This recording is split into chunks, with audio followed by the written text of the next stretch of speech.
Welcome to Disaffected. I'm Joshua Slocum, and this is the show where we talk about politics, culture, and relationships through a psychological lens. It is June 22nd, 2025. It's been 4.5 years since we started this show, and in that time we've covered just about every place that narcissism, pathological lying, and psychological abuse has taken over.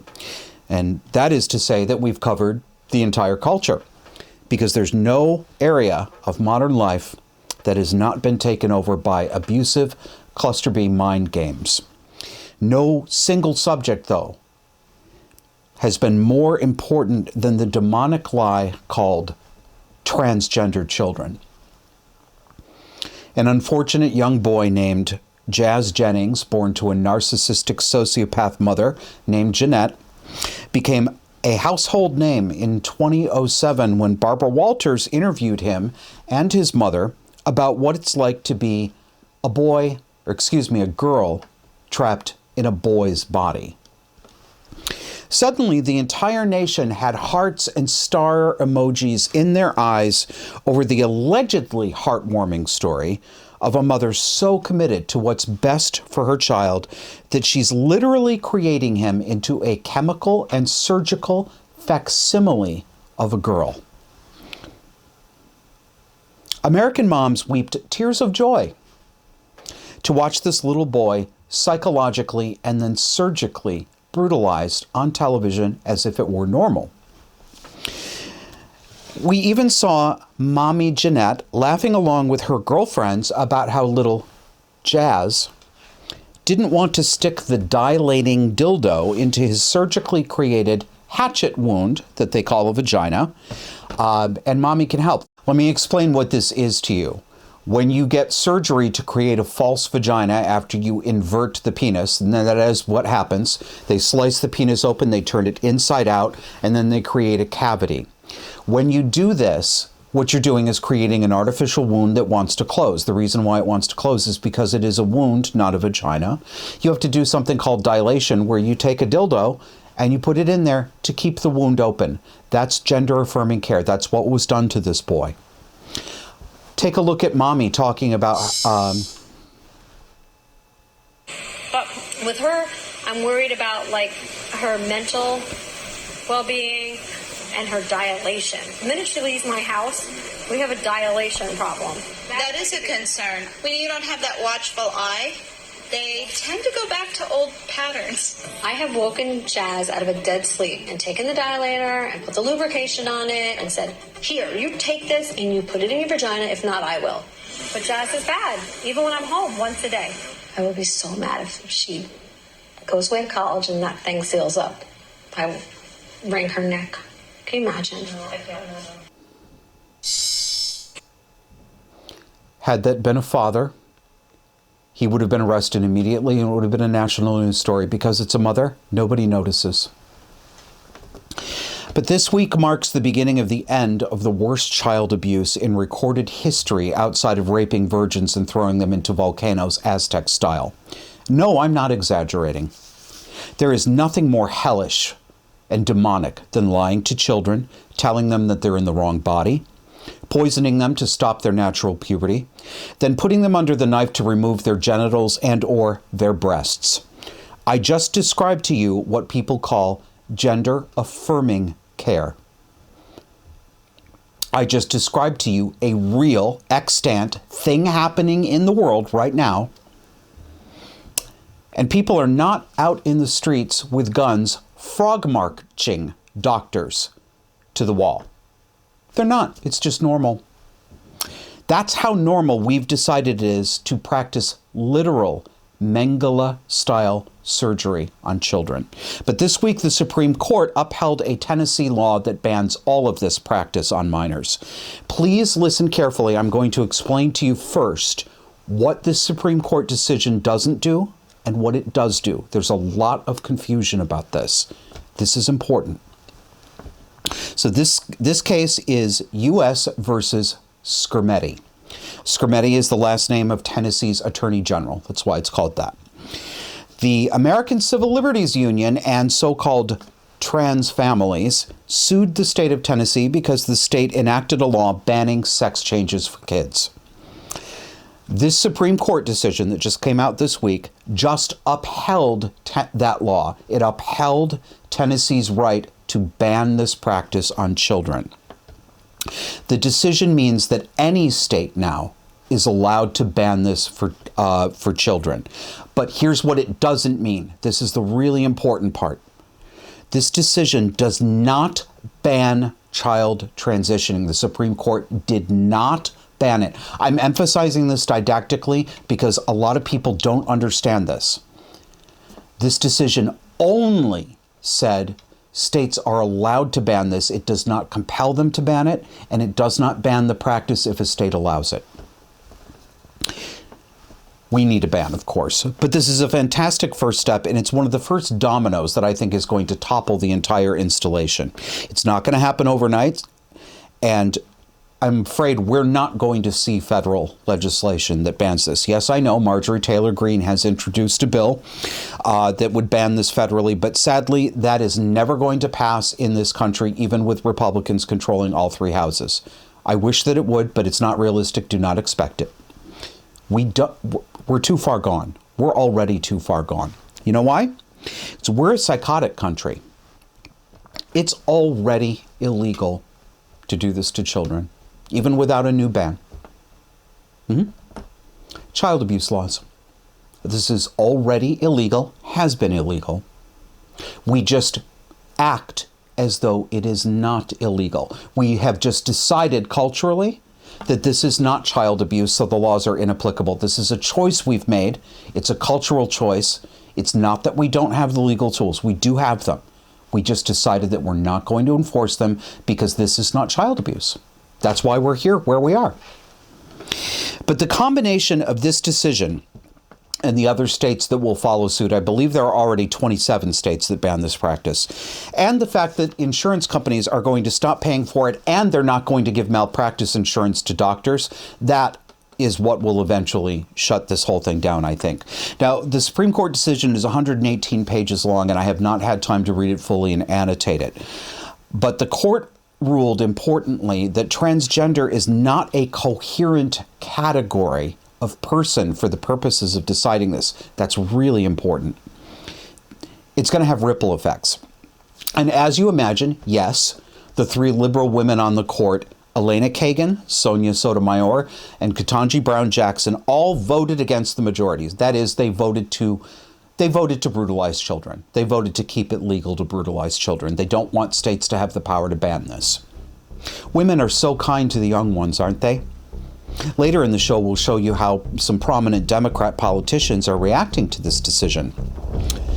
But I say cynically, take heart. This is good news, and it's just the beginning. When we come back from the break, we're going to be joined by author Ryan Rogers. His new book, The Woke Mind, tells the behind-the-scenes tale of his time in graduate school for mental health, trying to get a degree in counseling. I'll give you a little preview. It's filled with woke insanity, rainbow stickers, and construction paper crafts made by alleged adults in actual graduate school classrooms. So come back and see us for that.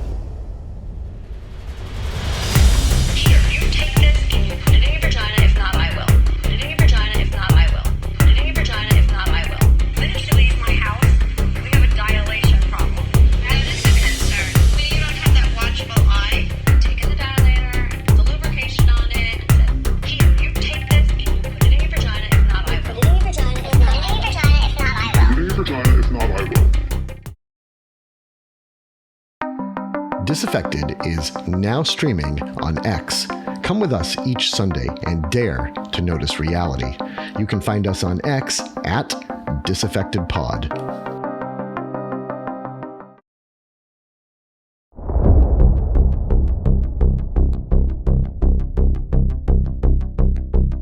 Welcome back. We've got a guest here who I guess follows in the theme that we've been on the past couple of weeks. We've been talking to a lot of psychologists, a lot of therapists, a lot of mental health professionals who are noticing the problems in their field. Today, we've got Ryan Rogers to join us, and he is the author of a book called The Woke Mind, The Twisted Psychology of the Social Justice Movement. And I want to prep this by reading you a little bit from the introductory chapter in that book, which has been out since January. I gradually moved away from my Christian faith in favor of agnosticism and away from my conservatism in favor of libertarianism. I'm not sure I would have described it this way then, but it was moral relativism. I became postmodern. Everyone has their own truth, so who am I to judge? Smoking pot was a natural fit with this worldview. If nothing is absolute, why not live to feel good? The first 6 months or so of smoking pot was euphoric. It was like being on vacation from life every day. Smoking pot quickly led to heavy drinking, pills, cocaine, psychedelics, and some drugs I have no clue what they actually were. Then he finds out they were spice and bath salts. I failed out of school, bounced around between jobs, before ending in a series of rehabs. Life was rough for many years, and it was no longer the innocent college experiment with pot smoking, but rather putting anything I could in my body just to get by. I saw dozens of people die of overdoses and suicides, including 6 of my best friends. It scarred me. I crawled into a hole and didn't want to come out, and after a bender that ended on New Year's Day in 2017, I got sober for good. And this is the paragraph that sort of really launches it for me. All the receptors in my brain for chemicals that make a person happy and motivated were completely shot. When a person's dopamine is depleted, the world begins to look very dark and gloomy. I needed an explanation for this, and I found it in left-wing politics. I began by watching videos of Bernie Sanders' speeches on the internet. He railed against the, quote, millionaires and billionaires who had, quote, rigged the system. It was all starting to make sense. I was beginning to put it together. Things were terrible because of greed and Citizens United and something else I couldn't quite put my finger on.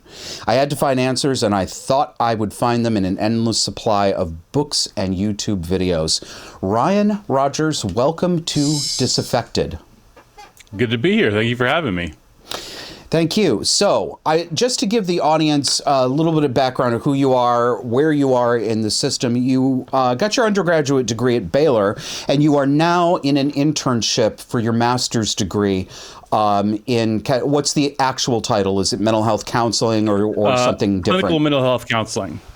Critical mental health counseling. Clinical mental health counseling. Well, given what we're going to talk about, that was a reasonable guess, was it not? Yeah. So what I find so interesting about this, because you and I have talked offline, of course, and you've got some stories you're going to share with the audience about the kind of pedagogy going on in graduate schools for people who will become counselors. I find it interesting that at the low point in your life that you were talking about in drug addiction, that coincided and correlated so tightly with a left-wing view of the world. Could you say a little more about that? Yeah, first of all, to kind of get into some of my book a little bit, is like, this is actually deliberate. This is very much intentional. If you start reading critical theory coming out of Germany with people like Max Horkheimer, Theodor Adorno, and Herbert Marcuse, or French postmodernists like Foucault and Derrida, they're actually trying to make you discontent. Like, their whole idea, their ideology around Marxism was that Marxism was going to bring about utopia. But when these projects were tested, capitalism brought about abundance and people were starving to death under communism. And so they have to do something about that. Instead of, presenting you the facts of reality, they have to make you discontent with what you have. And so they're constantly trying to breed discontent and make you see all the negatives in everything. And so I fell completely into this. I was dealing with depression. I had a romantic breakup. I had friends dying. So there's like legitimate things going wrong in my life. And I'm trying to make sense of this, trying to connect the dots. And somebody, I guess kind of an ideology, many somebodies, come and say, like, this is what the issue is. This is the problem, because of capitalism and the patriarchy and, white supremacy and cis heteronormativity, this kind of interconnected web of oppression is like the reason that you're feeling sad right now. And I guess I was so desperate to latch onto something, I said, okay, that makes sense. Well, I guess you've sort of answered it, but my next question, just thinking about that passage too, do you see a connection, maybe even a necessary connection, between liberal political and cultural ideas and mental distress, depression, and dysfunction? I mean, it struck me that as you were writing, you were saying, at my worst, I found the answer in Bernie Sanders, I guess, to put a psychological pin right in it, does left-wing politics have to do with wanting an external locus of control, wanting someone else to be responsible for the bad things that happen to you, wanting someone else to be responsible for any good things or material that comes into your life? So first of all, I want to talk about a second for that word liberal, because I feel like that's too broad of a word that means too many things to us right now. And I think a lot of people still have this idea of like the 1990s Bill Clinton era live and let live liberalism. And that's not what we're dealing with kind of progressive wokeness. Progressive wokeness is not live and let live. It's I'm going to force my ideas on you. I'm going to make you adopt them and live the way I want you to live. And this is very much rooted in trying to dismantle that old idea of liberalism. And it's absolutely like this kind of enlightenment idea of seeing people as individuals and having agency and autonomy. It's trying to destroy all of that. It's trying to make you see as, everything about your life is controlled from somewhere else. The capitalist system, the patriarchy, what have you, that's all controlling you. It leads in very easily to say, so you might as well have us controlling you because someone's going to be controlling you either way, if that makes sense. It does make sense. That's a good reminder too. I should say leftist, I think or modern leftist, as a lot of people have brought that up too, that classical liberalism, these people don't want classical liberalism. They don't actually want you to have that freedom. Let's get into what your experience is, because you hope to be a mental health counselor. You would like to help people get past some of the issues that you've experienced and whatever it is that they're dealing with as well. And you've been in school for that. And reading what I have of your book so far, you're a little bit worried about what this book is going to do to your professional reputation. And if anyone in the audience is wondering why, I'm going to start you out with an example, a passage from Ryan's book, and I'm going to ask him to tell us a little bit more about what he actually experienced in graduate level classes. So, quote, "Another time I was in a queer Facebook group and saw one post that read, 'There are an infinite number of genders.' The next post read, 'Abolish gender.' The same people liked and praised both. When I asked for clarification, saying neither statement made sense to me, the response was, 'Shut the fuck up, white man.'" Now, okay, so that's not a classroom experience. That's sort of a Facebook and social online experience. But it sounds to me, Ryan, like you were going to school with people who were of this ilk too. Yeah, I mean, that was a big thing for me is, I so desperately wanted to fit in. I wanted to be a part of this group, be a part of these people. I wanted these people to be my friends. And it seemed like nothing I could do would make them like me. I would try so hard, can I say the right things? Can I memorize the right lines? And, there was just always animosity towards me, kind of no matter what I did, which was weird because I was really mean to conservatives at this time. And they were always really nice to me, even like with me kind of spewing venom at them. So interesting. So you're mean to the conservatives. The conservatives are nice back to you. But it sounds like even though you were mean to conservatives, you didn't build up any social justice brownie points that protected you with the in-crowd? No. It's, there's a verse that I like to use from the Bible. I think it's James 2:10. It says, if you keep the law, the whole law, and you stumble in one point, you're guilty of all. And the point of that in the Bible is to point you towards like a Messiah, right? But there is no Messiah in social justice, but it's the same principle of if you mess up at all in any way, you're completely condemned as a morally depraved sinner. Yeah, and well, a lot of people have pointed out that there's in this religion, and it is a religion, there's no possibility of redemption. Yeah, that's very true. I've got to have you tell the story, Ryan, let's get into what actually happens in classroom instruction. Please tell the story of the construction paper and the stickers for our audience. Okay, so this is my career counseling class, and I would say there's a number of moments in grad school that just kind of broke me as a person. Not because you have to write like a 100-page research paper or something like that. There wasn't a ton of difficult coursework, but just like, what am I doing here? I'm paying all this money. I'm wasting years of my life. Just kind of like this existential crisis. And there was one day in my career counseling class. It's a 3-hour class, and we spent the entire class. You're given a piece of construction paper and you had stickers and markers, and you're supposed to decorate the piece of construction paper. And we decorated with all these stickers, and we drew little slogans on it. And the middle of it, for some reason said, "Make it gay, you cowards." I don't know what that had to do with anything. But the prompt we were used for our art project was, our art was supposed to be inspired by the prompt, "What if a non-binary therapist experienced microaggressions?" That was supposed to inspire. I have no clue. What am I doing here? The reason I came to graduate school is because my friends are dying in droves of heroin overdoses and suicide, and I want to stop the bloodbath. I want to save people's lives, and I'm sitting here in a graduate level program making arts and crafts. It's nuts. Yeah, and what about your dying friend's pronouns, Ryan? What about him? It is nuts. It is not. I mean, you cannot help but laugh at this. It's hysterically funny, but it isn't funny either, because we are talking about graduate school. We're talking about, these are people who've already been to four-year college. We're talking about full adulthood used to be expected of people in their early to mid 20s. That was when you were getting to full adulthood. But you're talking about people who are 22, 23, 24, 25 years old in a career counseling class who are being given construction paper and stickers that say, "Make it gay, you coward." It's right out of South Park. Put a chick in it and make it gay.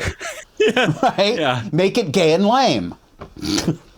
Let me read. Go ahead. I wanted to say something. The big debate in my field right now, I think, or one of the big debates certainly, is what type of therapy is best, kind of the older psychodynamic or the newer cognitive behavioral therapy. There's a big debate on that.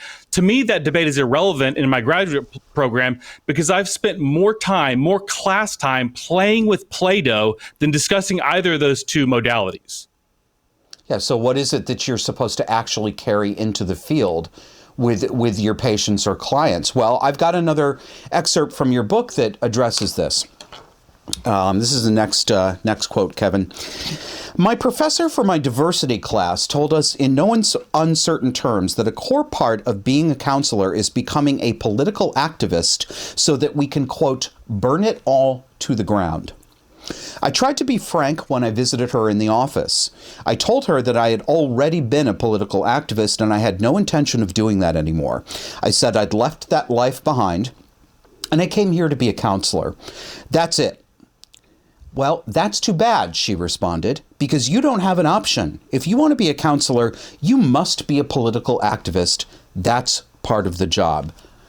So it sounds to me like you've discovered that many of these professors and people in this department don't actually care about providing mental health help to the people they claim that they want to provide it to. They cared about imparting critical theory. I mean, if I could explain that, because I don't want to straw man them, but I do want to be explicit with how bad these ideas are. So from their perspective, essentially what they would say is, if you're working with a client one-on-one in a therapy office, trying to deal with their mental health, really, because all issues are systemic and structural and due to capitalism and the patriarchy and this and that, all you're really doing in therapy is kind of tinkering around the edges. So what you really need to put a lot of your focus on as a therapist is called advocacy or activism, being a political activist, basically. That should be a huge part of your focus because that's where the real change is going to occur. Your client may be, more uncomfortable in the short term, but once we've liberated people from, the white men who are running the neoliberal system, once we've liberated people, then they'll really be happy and good, have mental health. All right. Well, it's sort of a perversion of a reasonable excuse me, a reasonable idea. So the critical social justice left is always talking about systemic problems, what it calls systemic problems, systemic racism, systemic misogyny, systemic transphobia. The idea is that we have all of these, what they call structures or social structures. They never get specific about what those structures are, but they say we have these structures where bigotry and prejudice is built in and cannot help but happen. So capitalism, it's all built in. The academic world that we have, it's all built in. Everything we do that's normal has built-in badness to these people. So they say that, you're not responsible to get yourself out of depression. Everything you complain about really is valid. Other people really are horrible, and the only way to make you feel better is to change everything. It's kind of a perversion of something that I think reasonable therapy takes seriously, which is that people are often born into what we call family systems that are warped and broken. The values in that family, generation after generation, are warped values, and they warp children. They're greedy, they're materialistic, they're neglectful. They treat children as objects and accessories rather than as, children to whom you have a duty of care. But it seems to me, Ryan, that one of the major things that's wrong with the mental health field writ large and broadly is this focus on an external locus of control for both blame and responsibility. It seems to me to be a reversal of everything that traditional mental health and therapy has emphasized, which is self-sufficiency and agency. That's really interesting. My podcast is called Reality Therapy, and I borrowed that from this guy, William Glasser. His kind of modality is called reality therapy. And kind of one of the basic premises of this idea is that if 99% of your life is controlled by other people, let's focus on that 1% that you can control. What do you have agency and autonomy around? How can you influence your life, even if other people are influencing certain parts of it?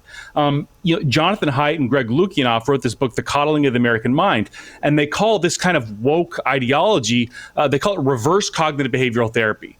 Because, just one example, CBT would say, avoid black or white thinking. Don't say someone's completely good or completely evil. Don't catastrophize. Don't say something is worse than it actually is. Try to look at it as realistic as possible. And they're trying to do the opposite of all that. It's like, I walk into a class and somebody said, something that maybe I took it the wrong way. Maybe I misheard them or whatever. No, what I'm going to say is not only was I offended by that, not only were they trying to hurt me, but they might have been trying to take my life. Let's crank this up to 10 for everything. That's essentially kind of what the ideology does. Well, yeah, I mean, you hear it all the time. I just ran into this yesterday. I think this is getting a little less popular, but it's still out there. Whenever you talk about transgender issues, for example, my position on this is there is no such thing as transgender. It's not a coherent category. It's not a thing that exists. I know there are people who call themselves that, but there's no ontological state of being called trans. Right? You're not actually a different kind of being in your essence. That doesn't exist. It's just something you made up. And the immediate reaction is, and I got it. I got the classic reaction from a so-called trans person. You're denying my existence. You don't even believe I exist. Now, this sounds so weird to people when they hear it. And it is weird, but it is explicable. That, in my view, is almost always a part of borderline personality type thinking. This is identity insecurity and identity instability. It is that person herself, and it's usually a woman. It's usually a woman claiming to be a man. She does not understand who she is. She doesn't feel secure in who she actually is. So she believes that other people out there are trying to destabilize her very essence and existence. You see what I mean? Absolutely. Another thing, I agree with that 100%, but another thing I want to bring to the equation, talking about trans-identified males. Okay. So much of this, we accept it in a certain way, or some people accept it in a certain way because it's like left-wing progressive coded. So can you imagine a scenario where a bunch of MAGA Republican white men are trying to force their way into women's spaces and watch girls changing? Like, what would be the response to that? So, oh no, I got something wrong. They're actually not MAGA Republicans. They're Democrats. Oh, okay, this is a progressive issue. Like, suddenly I'm okay with this. I'm supposed to have empathy for these people. Does that make sense? Oh yeah. Yeah. Oh yeah. I mean, I don't even like using the word hypocrisy, because these people, they don't mean anything they claim anyway. When they go back on their own principles, it's not like they're actually betraying anything they truly believed. This is rules for me and different rules for thee. But, how, and by the way, I should tell the audience, there's a reason we're not identifying, Ryan's, where Ryan's getting his degree and stuff. It's because, these people are not the friendliest. And, as you say in your book, you are wondering what the consequences to your career are going to be. And when you look out and you contemplate that career that you're going to have soon, when you get your degree, Ryan, do you think it's possible to reform mental health broadly, academic, clinical, and research? Can we reform it? Or must it burn down and be replaced from the ground up? Because this is it's not like this is a problem it's a 60-40 it's not a 60-40 problem, it's a 95-5 problem. It's that bad. So I think in my very specific niche area of the world, which is addiction recovery, I think that area is going to be fine, because that slice of therapy is extremely pragmatic. Either your client stays sober, lives a healthy, balanced life, or they don't. If they don't, I mean, people are overdosing and dying. People can't handle sobriety and they're taking their own lives. So a lot of stuff happens if you're not doing your job well from a pragmatic perspective. For the rest of the field, I'm extremely cynical, and I think we're going to have to take some beatings before things change.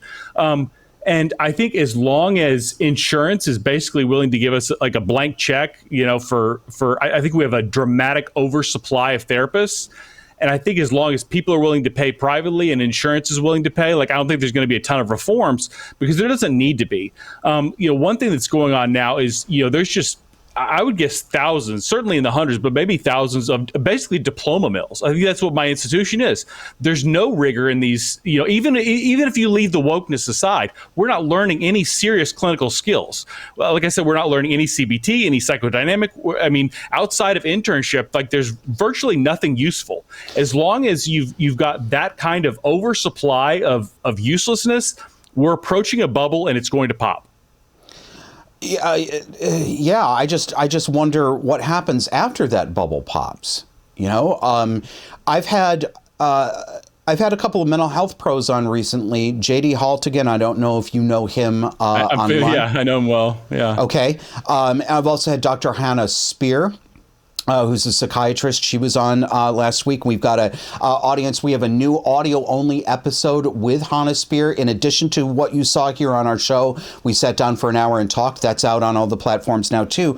And what the pros that I've been talking, and Jake Wiskershin as well, who's been on the show, and they all agree that the practitioners themselves, the therapists, the licensed mental health counselors, that there is so much actual cluster B behavior in the therapists that they don't know where to refer clients to, because a lot of the behaviors that you see in therapy, they talk about saving the world and where justice for everybody is really just covert narcissism and cultural narcissism, group-based narcissism.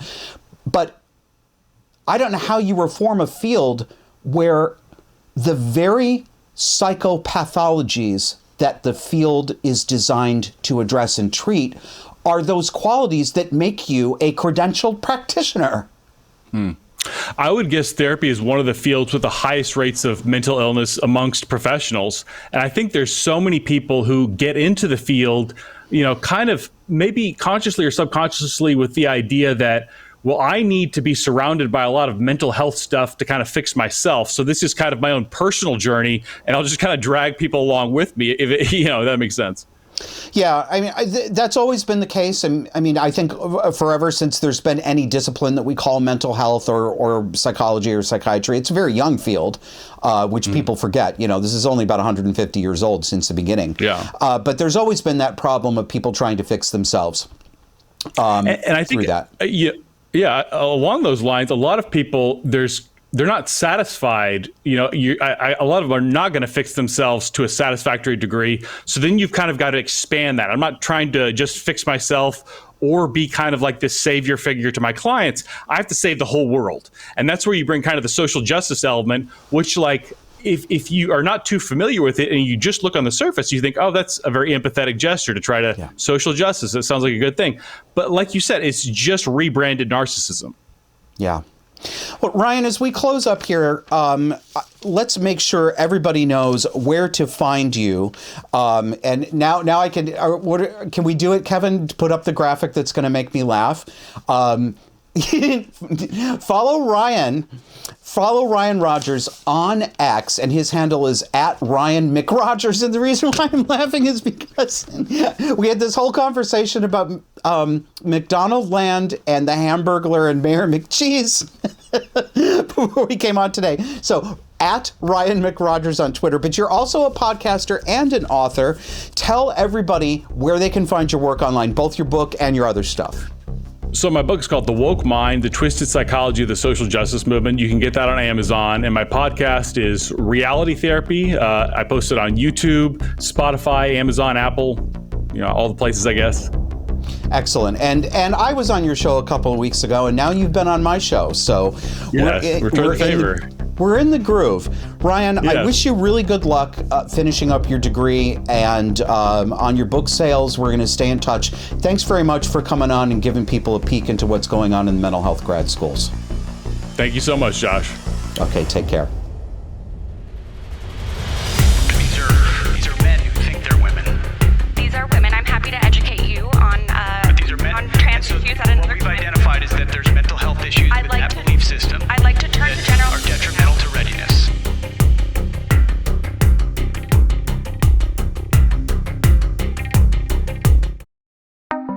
Disaffected is now streaming on X. Come with us each Sunday and dare to notice reality. You can find us on X @Disaffected Pod.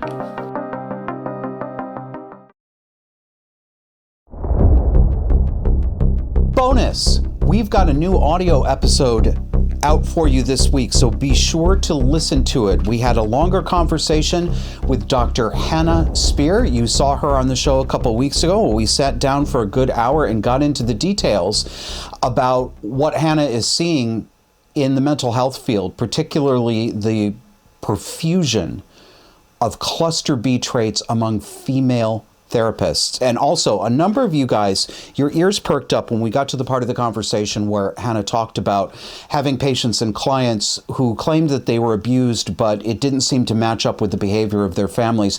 We got into that in detail, and you will want to hear the follow-up. Hannah has a very interesting point of view, and I think you'll be interested in it. So it's on every platform. We've uploaded it to YouTube, Rumble, and podcasts. So you can get it on your podcast player. You can watch it on YouTube or Rumble as well. Now, this is the ridiculous part of the show. And let's start out on the left coast in California with Gavin Newsom, Governor Gavin Newsom. Take a look at your screen here. It's a picture of him with his wife. They're looking very sort of preppy. He's got his aviator glasses on. She's got her Ray-Bans on. This is what he wrote. Happy birthday to the first partner of California, the outstanding mother of our 4 incredible children, and the love of my life, Jennifer Siebel Newsom. I hope your day is just as remarkable as the work that you've done for California's women and kids. Forever an honor to witness firsthand the amount of care, strength, and compassion you demonstrate every single day. Happy birthday, Jen.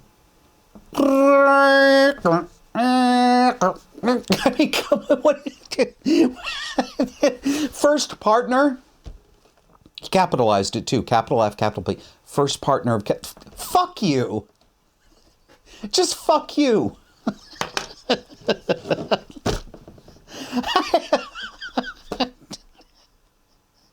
I don't have anything else to say.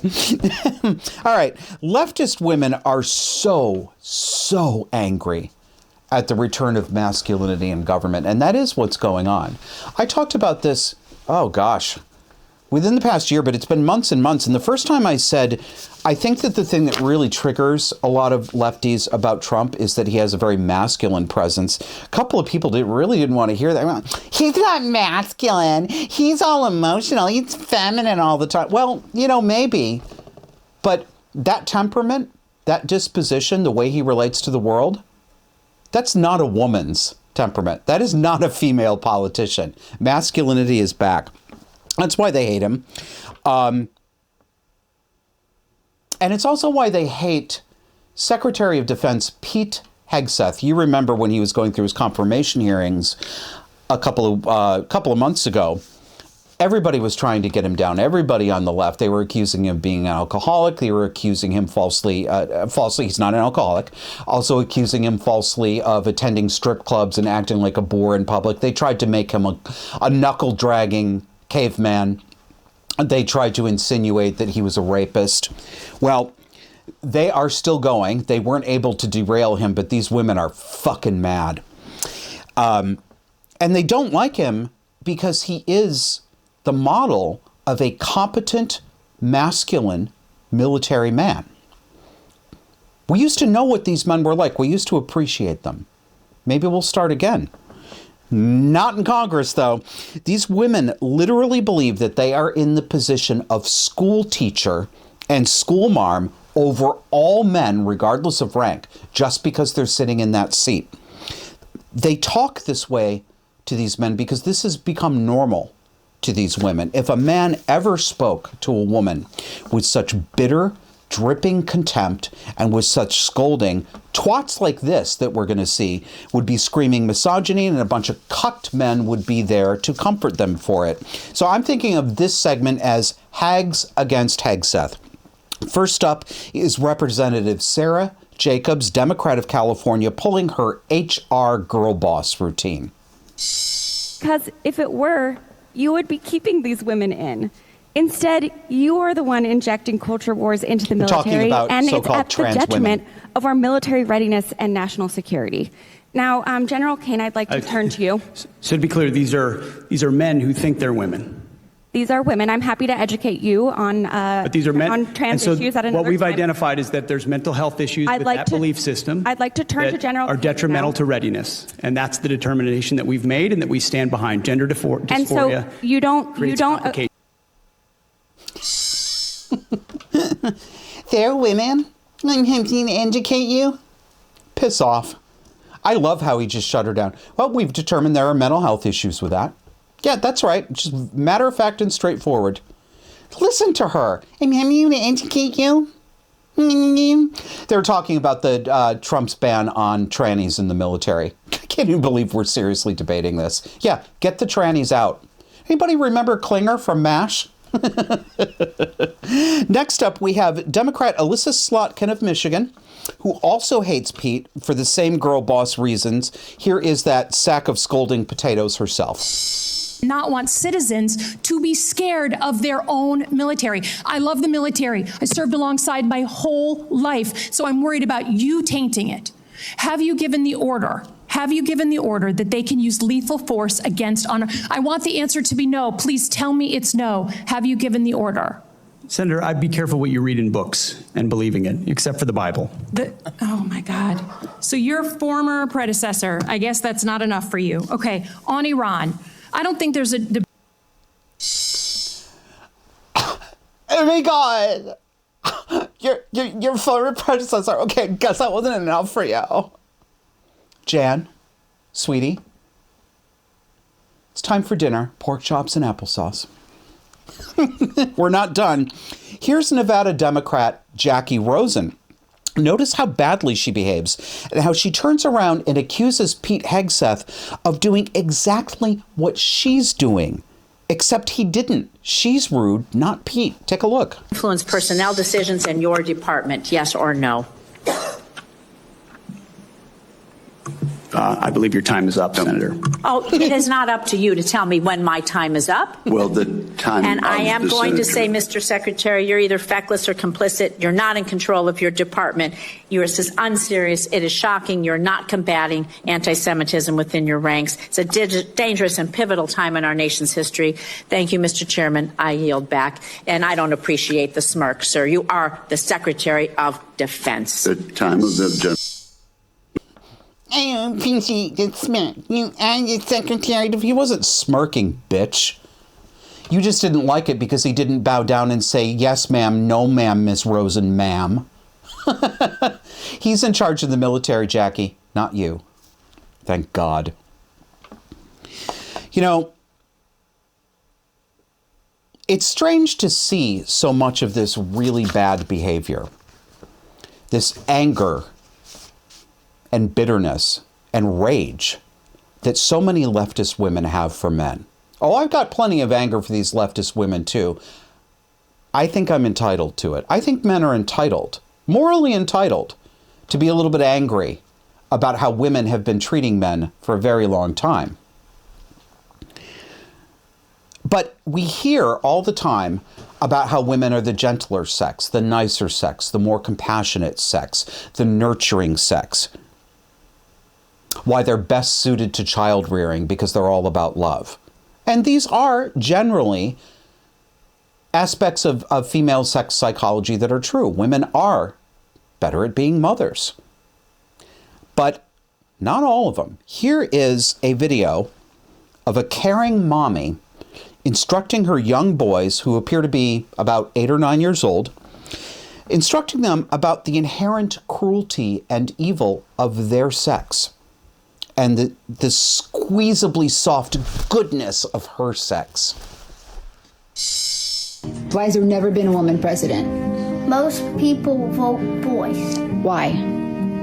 Because they think boys are stronger than girls. Okay, watch this, and I want to address something afterwards. I just want to give a perspective. Boys can be a better president than girls, but America's never had a girl president.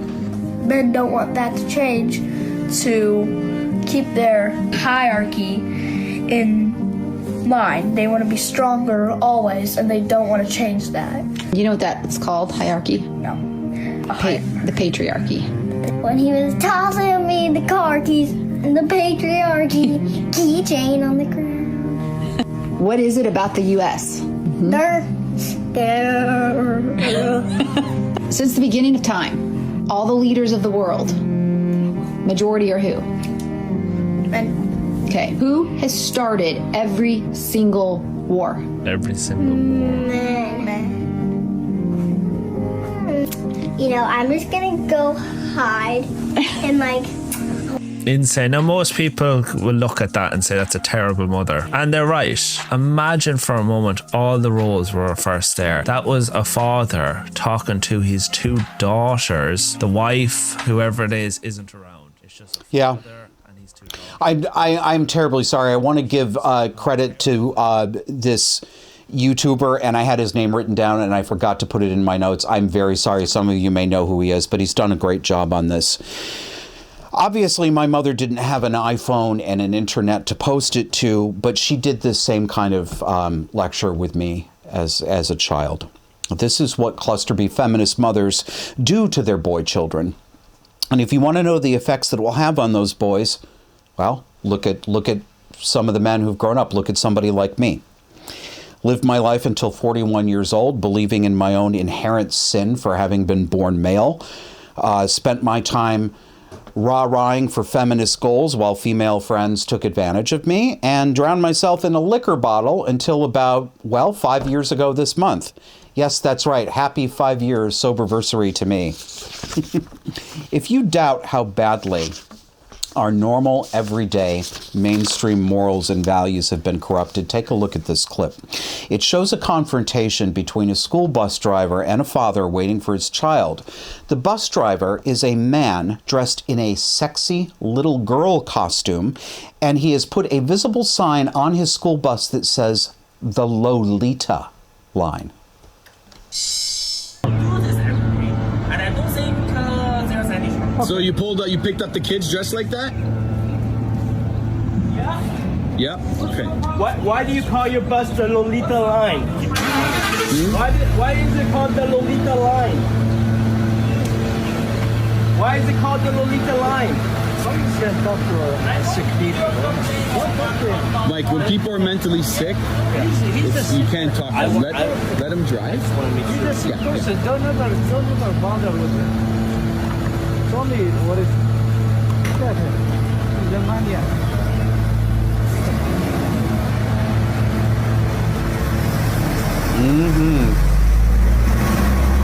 Wow. Since this video surfaced this week, I understand that this bus driver, that the school district has gotten rid of this bus driver. But from what I understand, the third-party bus driving contracting company that he works for, we have no idea if anything's happened to him. And I would like to know how this pervert got away with this. And he did. Look, he's on the bus. He's clearly been doing this. Nobody said or did a goddamn thing until this video was taken. Nobody on the school board.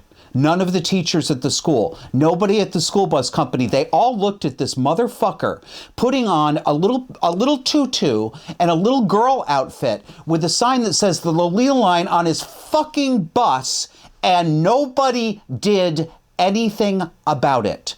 That is what gets me so angry and full of despair about our culture. Even 20 years ago, he wouldn't have been able to do this because normal people would have stopped him. Somebody at the school would have stopped him. How do you, audience, do you see what I mean? It's insane. It's where are we? Where are our minds? What more can we become used to? All right. Last one. We're going to take you out on a funny.